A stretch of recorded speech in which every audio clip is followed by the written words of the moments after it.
हमें तो सारी उम्र यही बताया गया कि इंडिया हमारा दुश्मन मुल्क है, इंडिया इसने हमारे खिलाफ कार्रवाई की है, इंडिया हमारे अगेंस्ट चलता है। जबकि मैं तो ये समझता हूँ अपने तौर पे कि इंडिया को हम हमारी क्या दुश्मनी है इंडिया से? कोई भी नहीं। वहाँ का रहन-सहन भी ऐसा है, लोग करते हैं, हम तिजारत करें उनसे, ठीक है? दोस्ती का हाथ बढ़ाएँ, तिजारत करें, उनसे लेन-देन करें और तरक्की की तरफ जाएँ। इंडिया तो अब पिछले दिनों में ये बात चली थी कि 20 कंट्री के ऐसे मुल्क हैं कि जो दूसरे मुल्कों को हेल्प आउट कर रहे हैं, कर्ज़े दे रहे हैं, जैसे आईएमएफ दे रहा है, दूसरे ये वो। तो इंडिया तो पाकिस्तान से बहुत आगे जा चुका है, जो बी फ्रैंक जो सच्ची बात है। तो पाकिस्तान को तो चाहिए था कि तरक्की करते, चाइना इसके बाद आज़ाद हुआ है, तो वो अब देखें तरक्की की मंज़िलें कितनी तय कर चुका है। अस्सलाम वालेकुम। वालेकुम अस्सलाम, आपका नाम? मोहम्मद फरहान। फरहान भाई क्या करते हैं आप?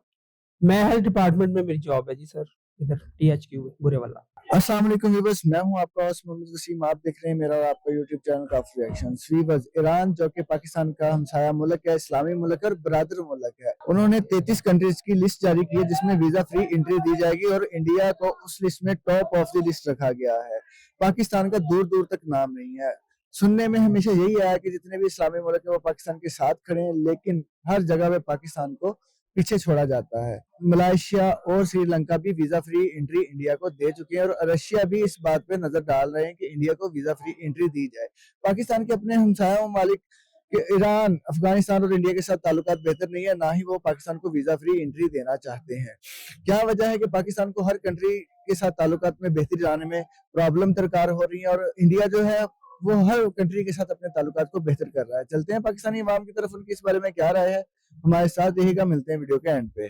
क्या वजह है कि दुनिया की तमाम कंट्रीज इंडिया के साथ अपना वीजा फ्री एंट्री भी दे रही है, उनके साथ अपने रिलेशंस भी बेहतर कर रही है और पाकिस्तान का दूर दूर तक कहीं नाम नहीं है? वसीम भाई, बात यह है कि पाकिस्तान ने जो मारते वजूद में आया 14 अगस्त 1947 को, तो पाकिस्तान को उसी वक़्त से मुश्किलात का सामना है, उसी वक़्त से इसके खिलाफ बैरूनी कुव्वतें प्रोपेगेंडा कर रही हैं। और कुछ ऐसा है कि हमारे सियासतदान भी जो मिले हैं हमें, कोई उनकी ऐसी कोई गुडविल नहीं थी जिसकी वजह से वो करें। तो पाकिस्तान को तो चाहिए था कि तरक्की करते, चाइना इसके बाद आज़ाद हुआ है, तो वो अब देखें तरक्की की मंज़िलें कितनी तय कर चुका है। लेकिन पाकिस्तान उस हिसाब से खित्ते में बहुत पीछे, बांग्लादेश से ही पीछे चला गया है इस वक़्त तो। अफ़गानिस्तान और इस तरह के ममालिक में इसका शुमार होता है।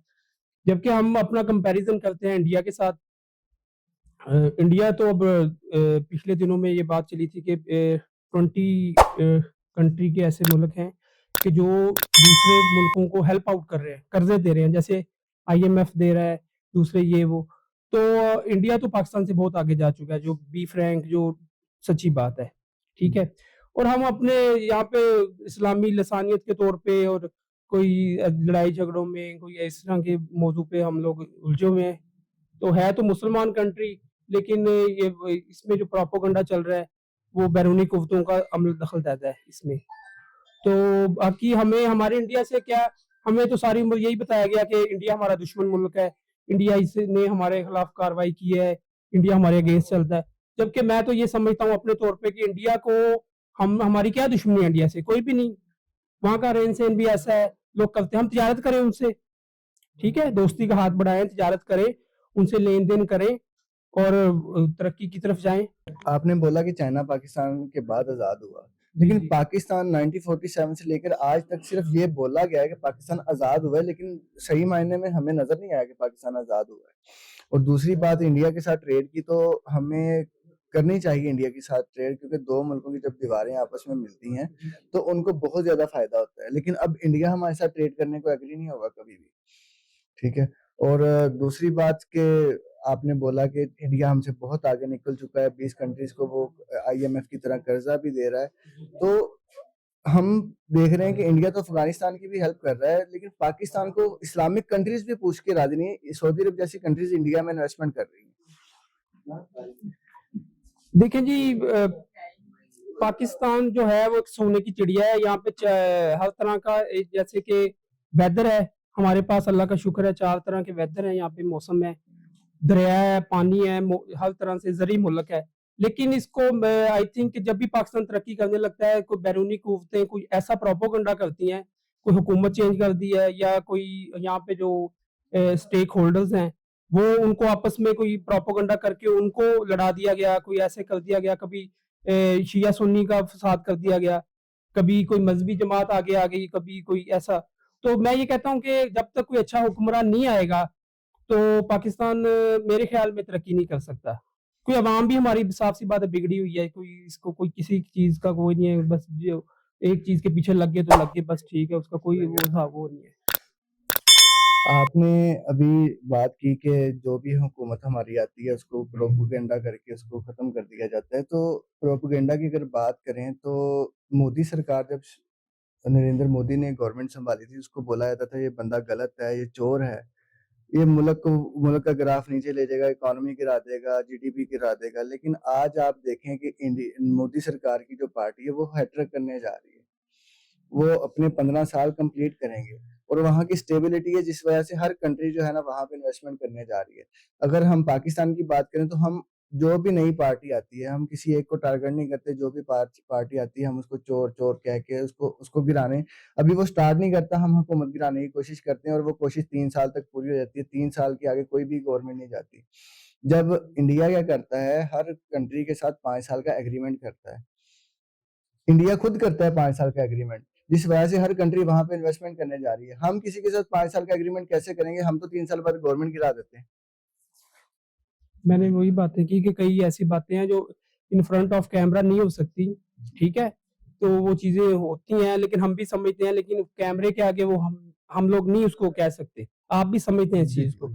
बात मकसद यही आती है कि बैरूनी कुव्वतों का नाम ही हम लेते हैं, कहते हैं कि खलाई मखलूक कह लें या कोई तीसरा हाथ आ गया, कोई ऐसी चीजें ना, तो वही चीजें होती हैं जो सारा मैटर पाकिस्तान को जो इसकी वजह से पाकिस्तान की इकॉनमी भी पीछे है। ये आपस की अख्तियारात की जंग है एक्चुअली जो है, क्योंकि ये अख्तियारात की जंग है, क्योंकि पाकिस्तानी सियासतदान कहते हैं, स्टेक होल्डर्स कहते हैं, और दूसरी जो पाकिस्तान के जो हैं अस्करी अदारे वो कहते हैं हमारा इसमें अमल दखल ज्यादा हो, सियासतदान कहते हैं हमारे अख्तियार ज्यादा हो। जब तक एक पेज पे नहीं आएंगे, एक एक ट्रैक पे नहीं होंगे, तो ये पाकिस्तान नहीं तरक्की कर सकता। ये तो अल्लाह के सहारे चल रहा है भाई, ठीक है। तो मैं तो ये तो अब आई थिंक इतना कब्जा हो गया है कि आने वाली जो नस्लें हैं वो पता नहीं कैसे सरवाइव करेंगी। हमारे बाद जो नस्ल आएगी ना, पता नहीं वो अल्लाह के सहारे ही फिर होगा, उसका क्या होता है क्या नहीं। और पाकिस्तान तो वैसे भी सब कहते हैं कि अल्लाह के आसरे चल रहा है, जितना इस मुल्क को लूटा जा रहा है ये तो अल्लाह के आसरे पे चल रहा है। अगर हम एजुकेशन की बात करें तो हमारी जो न्यू जनरेशन है new generation, new engineer, new skills और न्यू टेक्नोलॉजी ने लेके अपनी कंट्री को आगे जाना होता है। लेकिन हमारे बच्चे जो इंजीनियरिंग करते हैं, मेडिकल करते हैं, कुछ भी करते हैं, जो स्किल प्रोवाइड की जाती है उनको, वो करने के बाद फौरन अपना वीज़ा लगवाते हैं, दूसरी कंट्रीज़ में जाके अपने स्किल्स को बेचते हैं। तो क्या वजह है वो पाकिस्तान में क्यों नहीं रुकते? देखिए पाकिस्तान में उनको उनके राइट्स नहीं मिलते ना। अब एक बच्चा अगर टॉपर है, वो पढ़ रहा है, जो उसको उसके उसके मेयार की जॉब नहीं मिलेगी। अब कई मेरी फील्ड तो हेल्थ डिपार्टमेंट से रिलेटेड है, ऐसे डॉक्टर हैं टॉप क्लास कि जो बेचारे डिग्रियां लेके घूम रहे हैं कि हमें कोई एडजस्टमेंट मिले, कोई अच्छी जॉब मिले, कि उनके राइट्स मिले। टीचर हजरात हैं, उनकी इज्जत नहीं है माशरे में बिल्कुल, क्योंकि एक टीचर जो है वो मेमार होता है कौम का, और उनको देख लेंगे अगर फॉर एग्जांपल 17 ग्रेड का या 16 ग्रेड का टीचर है, उसके मुकाबले में कोई भी ब्यूरोक्रेट है उसको 1000 गुना सहूलियत देते हैं। तो ये तो शुरू से हमारा स्टेप ही गलत है ना।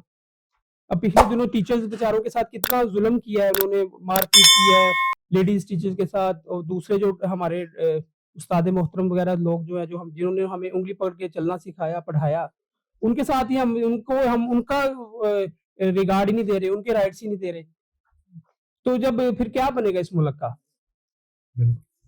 तो अब तो अल्लाह ही हाफ़िज़ है इस मुल्क का, हम तो यही कर सकते हैं। जी भाई, थैंक यू सो मच आपके टाइम का, बहुत शुक्रिया। वसीम भाई, बड़ी खुशी हुई आपसे मिलके, थैंक यू वेरी मच, शुक्रिया। Thank you. व्यूअर्स, ये थी पाकिस्तानी अवाम की राय। इस बारे में आपकी क्या राय है कमेंट्स में मेंशन कीजिएगा, और मजीद अच्छी वीडियोस के लिए हमारे चैनल को विजिट कीजिएगा, लाइक, शेयर और सब्सक्राइब करना ना भूलिएगा, और बेल आइकॉन के बटन को प्रेस कीजिएगा। मिलते हैं अगली वीडियो में, तब तक के लिए अल्लाह हाफिज।